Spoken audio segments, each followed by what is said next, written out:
추경안 처리를 하루 앞두고 있는데 여야가 막판 힘겨루기를 하고 있습니다. 또 한쪽에서는 지역화폐 논쟁이 계속 번지고 있습니다. 건국대 최병근 교수가 나와 계십니다. 어서 오십시오. 네, 안녕하세요. 자, 통신비 뭐 없는 사람한테는 단돈 1, 2만 원도 아쉬울 때 정말 아쉽습니다만은 진통은 계속되고 있고 어떻게 처리가 될 것 같습니까? 예, 지금 이 순간에도 계속 협상을 하고 있는가 본데요. 제가 볼 때는 결국은 주고받는 식으로 타결이 되지 않겠는가 생각이 드는데요. 여당 입장 속에서 어쨌든 간에 추석 전에 지급을 하기 위해서는 타결을 빨리 봐야 될 것이고요. 야당 입장 속에서는 자기들도 어쨌든 간에 얻어가는 게 있어야 되니까는 자기들 주장을 뭐 하나 이상은 관철시키고 싶어 할 거기 때문에 주고받는 식으로 되지 않을까 생각이 듭니다. 주고받는 식으로. 대통령도 추석 전에 어떻게든 좀 그렇죠. 시행할 수 있도록 해달라고 당부를 했는데 사실은 추석 전에 하는 거와 추석 연휴 다 끝난 다음에 하는 거는 그렇죠. 차이가 크죠. 큰 차이가 있죠. 추석 후 이후에 하게 되면 아무래도 지금 국민들이 많이 지쳐 있고 또 어려운 사람들은 지금 굉장히 어렵습니다. 그러다 보니까는 그 부분을 빨리 그러니까 어쨌든 위로를 주려면은 추석 전에 주는 거하고 추석 이후에 주는 거하고는 사실은 엄청난 차이죠. 우리 뭐 최대의 명절이고 그러기 때문에 조금이라도 마음을 어쨌든 간에 위안을 좀 주려면은 추석 전에 지급을 해야 되겠죠. 좀 뭐 여야가 국민들이 필요로 하는 시점은 분명히 좀 지켜줬으면 하는 맞습니다. 바람입니다. 뭐 어떻게 중간에 내용이 바뀔 수는 있겠습니다만은 지역 화폐 얘기를 좀 해봐야겠습니다.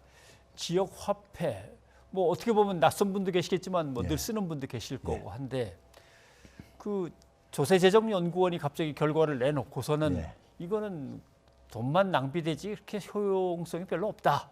이제 이런 얘기를 해놓고 여기에 대해서 이제 이재명 경기지사는 또 발끈했고 싸움이 크게 벌어져 버렸습니다. 지역화폐 이 조세재정연구원의 근거는 어떤 겁니까? 이게 이제 아무래도 전문적인 영역이다 보니까 일반 국민들이나 아니면 기자분들조차도 좀 그 내용을 다 이제 소화하긴 힘들 텐데요. 제가 좀 이렇게 자세히 들여다봤는데 먼저 이제 대개 전문가들이 할 때 경제학자들 같은 경우 특히 이제 통계 처리를 많이 합니다. 했는데 이제 지역화폐가 이제 1% 증가할 때 추가로 이제 판매가 됐을 때니까요. 상품권이. 그러니까 그 소매 판매 업종들이 얼마나 이제 매출액에 변화를 시켰는가 이걸 이제 계산을 해봤어요. 8개 업종으로 나눠가지고 했는데 8개 중에서 2개 업종만 이제 증가한 걸로 나왔어요. 슈퍼마켓이라든가 음식점, 뭐 음식료 이런 거 파는데요. 거기는 근데 이제 통계적으로도 의미 있게 나왔는데 나머지 이제 6개 중에서요. 5개도 매출액의 증가 나왔는데 통계적으로는 좀 그러니까 의미가 좀 약하게 나왔습니다. 소위 우리 뭐 여론조사 할 때 보면은 무슨 뭐 플러스 마이너스 5% 오차 범위 뭐 이런 얘기 하잖아요. 그러니까 그 범위 내에서 이제 그러니까는 의미 있게 안 나왔다 해가지고 그러니까 8개 중에서 그러니까는 과반수 이상이 가다 보니까는 별로 효과가 없다 했는데요. 제가 볼 때는 해석에 있어서 좀 약간 무리가 따랐던 것 같아요. 해석이에요? 왜 그러냐면요. 이게 이제 분석 기간이 2010년부터 18년입니다. 그러니까 지난해 같은 경우는 올해 건 아직 데이터가 안 나왔다 하더라도 지난해 데이터는 있거든요. 근데 지난해하고 2018년하고 큰 차이가 뭐냐면요. 2018년까지는 정부가 지원을 안 했었어요. 그러니까 그래서 군산이나 포항 같은 긴급 재난 지역만 좀 이제 줬었고 대부분 지자체 그러니까 지역사랑 상품권을 발행하는 지역에 지원을 안 했다가요. 지난해부터 이제 정부가 지원을 하면서 이 규모가 커졌어요. 커졌고요. 또 하나 이제 문제는 뭐냐면은 지자체별로 그러니까 상품권 발행하는 액수가 편차가 굉장히 큽니다. 그러니까 뭐 능력이 다르니까요. 경상북도 같은 경우가 제일 많이 발행을 해요. 근데 이제 인천 같은 경우는 이제 굉장히 적게 발행을 했는데 2018년 기준으로 했을 때요. 했는데 인구는 근데 인천이 더 많아요. 경상북도보다도요. 많은데 이제 그러다 보니까 이제 인구라든가 이런 것들을 고려 안 하고 이제 가다 보니까는 예를 들면 이제 이런 겁니다. 그러니까 예를 들어서 이제 통계적으로 의미가 없는 업종들 같은 경우에는 예를 들어서 그러니까 지자체가 만약에 10개가 있다 했을 때 만약에 6개에서는 그러니까 별로 이제 의미 있게 지출을 안 했어요. 왜 그러냐면 대부분 사람들이 상품권을 가졌을 때 어디다 지출을 하냐면요. 슈퍼마켓이라든가 음식점에다가 먼저 지출을 하잖아요. 그리고 후순위로 있는 것들은 그러니까 아무래도 지출이 금액이 별로 발행을 안 하다 보니까는 지출할 게 별로 여유가 없단 말이에요. 그러니까 한 6개 정도가 안 하고 한 서너 개가 만약에 좀 지출이 좀 증가하게 되면은 평균적으로는 그러니까 통계적으로 의미가 없게 나올 수밖에 없어요. 그러니까 이게 이제 금액이 워낙 작기 때문에 이게 그러니까 효과가 작은데 2019년 데이터가 있는데 왜 그걸 활용을 안 했냐 이거죠. 2019년부터 큰 폭으로 증가합니다. 그래서 이제 그러다 보니까는 그하고 그다음에 이걸 해석하는 데 있어서요. 좀 이제 무리가 따랐던 게 뭐냐면요. 이런 겁니다. 예를 들어서 경기도 지역에 이제 상품권을 발행을 했는데 경기도 사람들이 그 경기도 안에서만 쓸 수 있으니까 서울에서 이제 그러니까 소비하는 것을 이제 그러니까 줄이게 된다 이거예요. 근데 서울에 가서 소비하는 경우는 일반적으로 우리가 뭐 일보러 갔다가 뭐 점심 먹는 경우지 일반적으로 소비하는 건 아니잖아요. 근데 대개 이제 이거는 이제 뭐냐면은 경기도에서 소매 판매를 그러니까 이제 그래서 지원을 했을 때 그 지역에 있는 이마트 같은 경우가 이제 타격을 보는 거죠. 그러니까 대형 유통업체가 타격을 보는 것을 주변 인접지역이 타격을 보는 걸로 이렇게 치환을 해버렸어요. 그래가지고 한 지역이 그 발행한 업체가 발행한 지역이 그 이 소매 판매가 증가하게 되면은 옆에 지역엔 그러니까 감소를 준다 했는데 지역이 아니라 대형 유통업체하고 소상공인들 간의 비교 문제인데 논리를 굉장히 그러니까 좀 이제 이상하게 좀 이제 치환을 해버렸다는 얘기죠.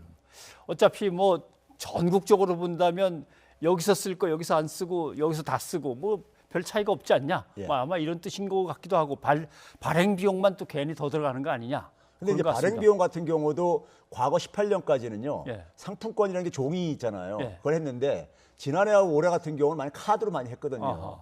그러니까 이제 사실 발행 비용도 안 되는 거죠. 비용도 달라지는군요. 그래서 이제 이게 상대적으로 그러니까 그 2018년까지는 굉장히 그러니까 우리가 뭐 언발에 오줌 누기식으로 예를 들어서 인천 같은 경우는 1인당 그러니까 발행액이 168원뿐이 안 돼요. 그러니까 별로 그러니까 매출액에 그러니까 크게 영향을 미칠 수 없는 저거 있었어요. 자료가 자체가요.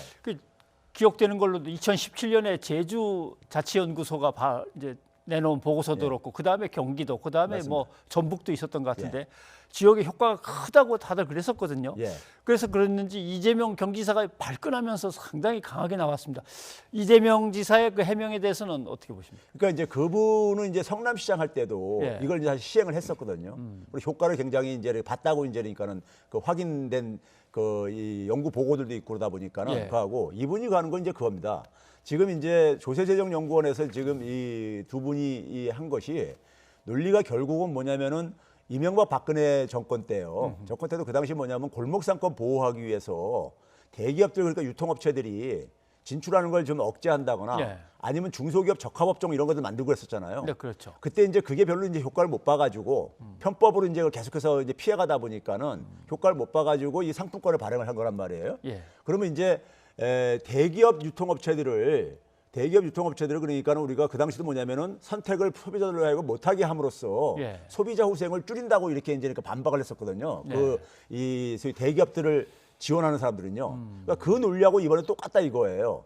근데 이제 문제는 뭐냐면 대기업들의 그러니까 판매 감소하고 중소상공인들의 판매 감소하고는 이게 내용이 다르다.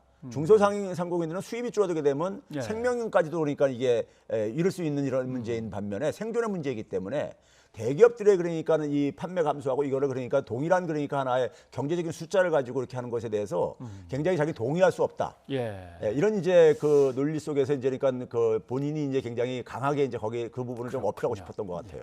근데 이제 상품권 지역 상품권 발행하다 보면 예를 들면 20만 원이다 그러면은 되게 한 5만 원, 6만 원 이렇게 인센티브를 얹어갖고서 발행하는 거 아닙니까? 그렇죠. 그것 때문에 아마 효율성 얘기를 하는 것 같기도 하고요. 맞습니다. 얘기를 하는 것 그러니까 뭐 예를 들어서 정부가 지원하기 전에는 한 2% 정도뿐이 이렇게 그 혜택이 없었어요. 근데 정부가 지원함으로써 중앙정부가 한 8% 주고 지자체가 한 2% 줘가지고 한 10% 정도 할인이 되고 있거든요. 그러니까 그게 큰 저거거든요. 제 주변에도 보게 되면은 한 100만 원어치 90만 원 주고 사가지고 그걸로 이제 나눠서 쓴다 그러더라고요. 살림을 하는 데 속에서요. 그런 분들이 꽤 있더라고요. 그러면 이제 그런 점에서 분명히 이제 그거는 그 지역에 분명히 소비가 되어질 수밖에 없기 때문에 그걸 사놓고 안 쓰는 사람이 어디 있겠습니까? 그래서 그렇기 때문에 반드시 이런 건 매출액에 영향을 미치는 건 상식적인 거죠. 그리고 이제 우리가 일반적인 국민들이 대개 이제 우리가 지역 앞에 생각하면은 올해 1차 재난지원금과 이렇게 연관을 시킬 거라고요. 근데 1차 재난지원금은 지금 모든 국민들이 사실은 그 대부분 피부로 느꼈던 거거든요. 소상공인들조차도요. 근데 이제 작년하고 올해 같은 경우가 이 연구 분석 기관에서 배제가 되다 보니까는 이 상대적으로 효과가 약하게 나온 부분을 너무 과장해서 이걸 해석을 하면서 이게 논란이 된 것 같습니다. 알겠습니다. 그래도 이런 논란은 상당히 생산성이 있는 것 같습니다. 그렇죠. 새로운 거에 대한 어떤 토론도 벌어지고 근데 그냥 아들 딸 가지고 계속 논란을 벌인 것보다는 상당히 생산성이 있는 것 같아서 그래도 한편으로 좀 반가웠습니다. 대충 설명을 들으니까 어디에서 이제 오차가 생기고 하는 건 알겠습니다. 예, 교수님 오늘 고맙습니다. 네, 감사합니다.